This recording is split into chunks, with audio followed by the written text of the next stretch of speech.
नमस्कार दोस्तों, जय श्री कृष्ण, राधे राधे। स्वागत है आप सभी का हमारे YouTube चैनल में। दोस्तों, अगर हिंदू धर्म की माने तो हमारे धर्म में गाय की सेवा को अगर निस्वार्थ भाव से की जाए तो घर में लक्ष्मी का वास होता है। वैसे तो दोस्तों युगों से चला आ रहा है कि गाय को हम कुछ न कुछ खिलाते ज़रूर हैं। गाय को सनातन धर्म में लक्ष्मी स्वरूप भी माना गया है। कहा जाता है कि गाय की सेवा करने से घर परिवार सुखी और संपन्न रहता है। जिस घर में गाय की सेवा निस्वार्थ भाव से होती है उस घर में लक्ष्मी जी की कृपा हमेशा बनी रहती है, और जिस घर में गाय की सेवा नहीं होती, अचानक से किसी भी प्रकार की वहां पर विघ्न बाधाएं आती रहती हैं। वैसे तो कुछ लोग शहरों में भी रहते हैं, महानगरों में भी रहते हैं, तो वहाँ पर गाय पालना संभव ही नहीं है, लेकिन गाय को वहाँ पर भी रोटी ज़रूर खिलाई जाती है। लेकिन कई बार गाय को खिलाने में कुछ भूल हो जाती है। तो कौन सी वो 3 चीज़ें हैं जो गाय को नहीं खिलानी चाहिए, आज हम आपसे इस वीडियो में साझा करने वाले हैं। लेकिन दोस्तों, उससे पहले आपसे रिक्वेस्ट करते हैं कि वीडियो को लाइक ज़रूर करिएगा, दोस्तों को शेयर कर दीजिएगा, और अगर आपने अभी तक चैनल को सब्सक्राइब नहीं किया है तो चैनल को सब्सक्राइब करके बेल आइकन ज़रूर दबाइएगा। दोस्तों, गाय के अंदर सभी देवी देवताओं का निवास माना जाता है। तो आप सुबह जो पहली रोटी बनती है वो अगर गाय को खिलाते हैं तो देवी देवताओं का आशीर्वाद मिलता है। गाय को गुरु के साथ जोड़ा गया है, यानी कि गुरु ग्रह के साथ, बृहस्पति ग्रह के साथ।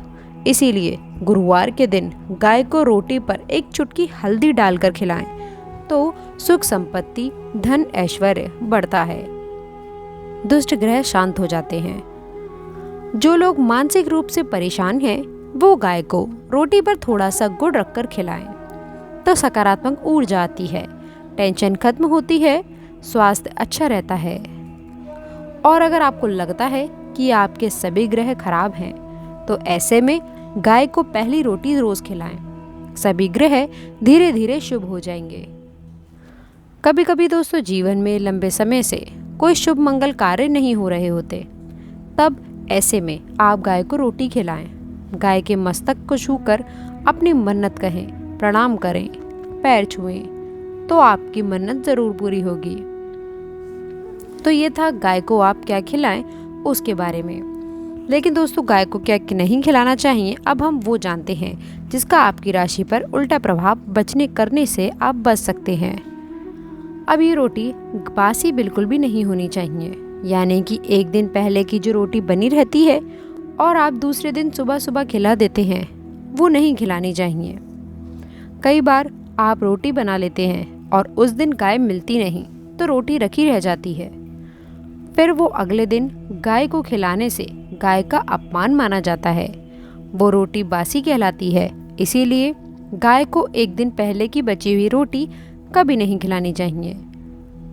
सड़ी गली चीज़ें, खराब चीज़ें गाय को बिल्कुल भी मत खिलाइए, इससे घर में परेशानी आती है। अगर आप ऐसा करते हैं तो अपनी आदत को बदल लीजिए, क्योंकि इससे घर में तकलीफ आ सकती है। गाय को हरा चारा तो हर कोई खिलाता है, हरा चारा आप खिलाते समय इस बात का ध्यान रखें। गाय को सबसे ज़्यादा पीपल का पत्ता लोग खिलाते हैं, फल पीपल का पत्ता आप खुद से तोड़कर मत खिलाइए। दूसरी बात, आप घर में सब्जी लाते हैं तो साग आ जाता है, तो उसमें से अच्छी चीज़ें तोड़कर रख के बचा कुचा आप गाय को ना खिलाएं। आप जो देंगे वो गाय खा लेगी, लेकिन थोड़ी सी कुछ अच्छी चीज़ें मिलाकर गाय को खिला दीजिएगा तो ज़्यादा फायदा होगा। गाय को दूध नहीं पिलाना चाहिए, आप दही चावल खिला सकते हैं, लेकिन दूध ताज़ा हो या बचा हुआ भूल कर भी गाय को मत पिलाइए। तो 3 चीज़ें गाय को नहीं खिलानी है। एक तो बची कुची रोटी नहीं खिलानी है, कोई भी अनाज बच जाए उसे दूसरे दिन गाय को नहीं खिलाना है। जैसे कि चावल बच जाता है, रोटी बच जाती है, और आप अगर चारा खिलाते हैं उन्हें तो सड़ा गला मत खिलाइए। और अगर खिलाते हैं कोई चीज़ तो उसके साथ कुछ अच्छी चीज़ें ज़रूर मिला लें, और गाय को दूध भी नहीं पिलाना है। ये चीज़ें बिल्कुल भी नहीं खिलाएं, नहीं तो घर में गरीबी आती है, माता लक्ष्मी आपके घर में वास करना छोड़ देती हैं। 84 लाख योनियों के सफर करके आत्मा अंतिम योनि के रूप में गाय का रूप धरती है। गाय लाखों योनियों का वो पड़ाव है जहां आत्मा विश्राम करके आगे की यात्रा शुरू करती है। दोस्तों, गाय का कोई अपशगुन नहीं होता है। जिस भूभाग पर मकान बनाना हो वहां पर अगर आप 15 दिन के लिए गाय और बछड़ा बांध देते हैं तो वो जगह पवित्र हो जाती है। भूभाग से बहुत सारी अशुरी शक्तियों का नाश हो जाता है क्योंकि गाय में सकारात्मक ऊर्जा का भंडार माना गया है। गाय का मार्ग रोकना, अगर आप कहीं भी जा रहे हैं और गाय माता आपका मार्ग रोक दे तो ये बहुत ही शुभ माना जाता है।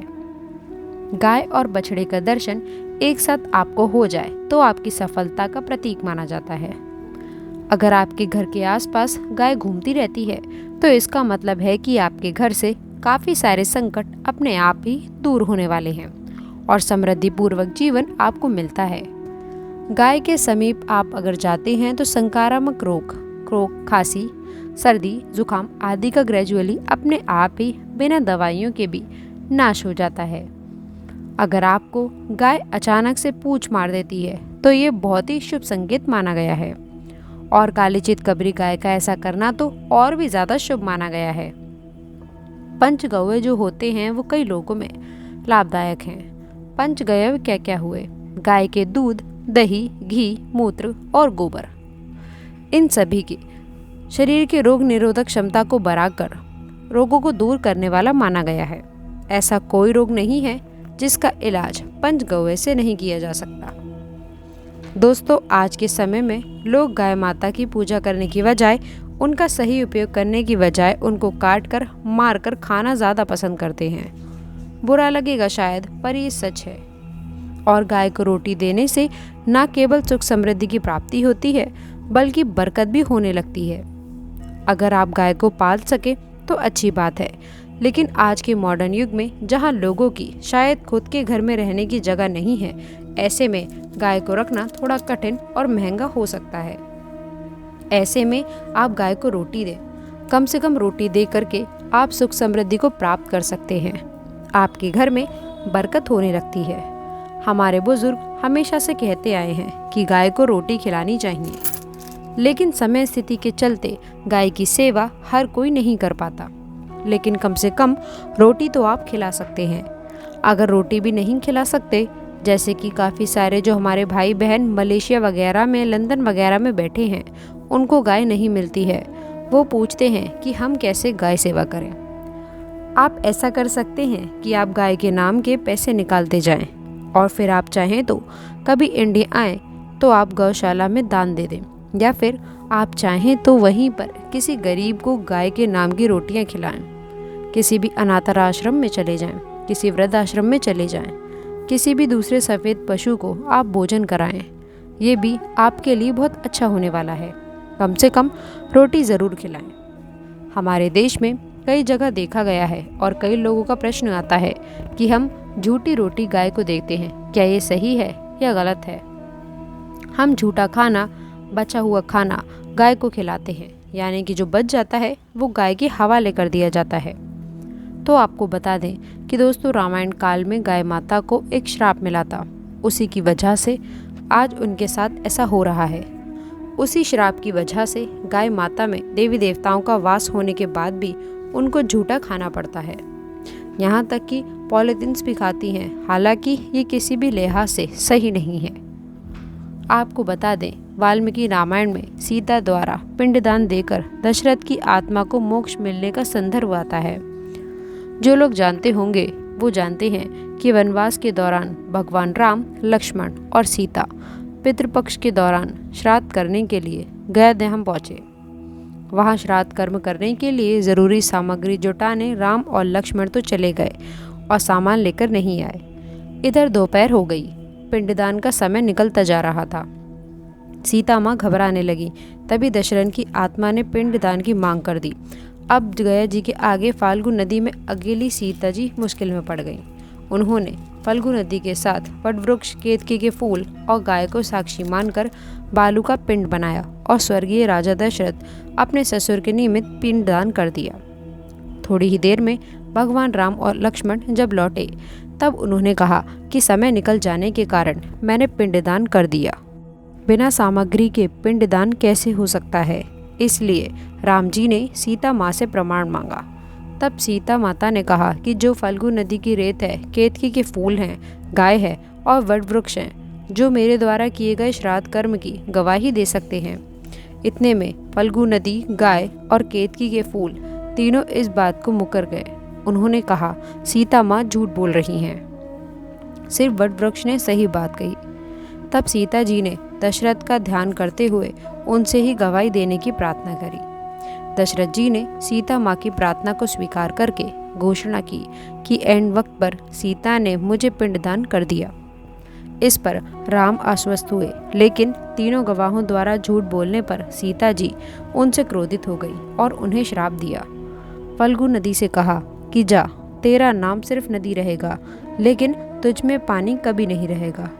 इस कारण आप भी जानते होंगे कि जो लोग जानते हैं, फल्गु नदी आज भी ज्ञा में सूखी ही रहती है। गाय को श्राप दिया कि तू पूज्य होकर भी लोगों का झूठा खाएगी, और केतकी के फूल को श्राप दिया कि तुझे पूजा में कभी नहीं चढ़ाया जाएगा। वट वृक्ष को सीता माँ ने आशीर्वाद दिया कि उसे लंबी आयु की प्राप्ति होगी और दूसरों को छाया प्रदान करेगा, तथा पतिव्रता स्त्री तेरा स्मरण करके अपने पति की दीर्घायु की कामना करेंगी। यही कारण है कि गाय को आज भी झूठा खाना पड़ता है।